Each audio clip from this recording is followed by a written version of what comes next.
తిరుమల గోపురంపై పక్షులు ఎందుకు కూర్చోవు?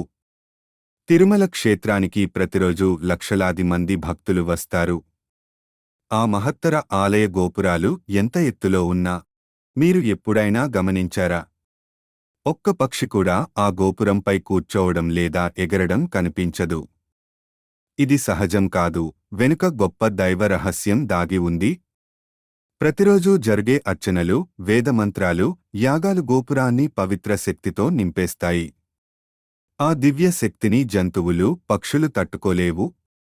అదికాక గోపురం పైభాగంలో ఉండే శుద్ధి చక్రం, సుదర్శన చక్ర ప్రతిరూపం నుండి వెలువడే శక్తి అన్ని దిశలా వ్యాప్తి అవుతుంది. ఆ శక్తి రక్షణ కవచంలా పనిచేస్తుంది. అందుకే తిరుమల గోపురం ఎప్పటికీ పవిత్రంగా ఉంటుంది. ఒక్క పక్షి కూడా అక్కడ కూర్చోలేదు.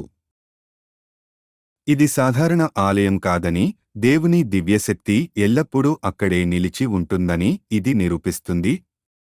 మరిన్ని ఆలయ రహస్యాలు, పురాణ కథలు, తెలియని నిజాలు తెలుసుకోవాలంటే మా ఛానల్ను సబ్స్క్రైబ్ చేయండి.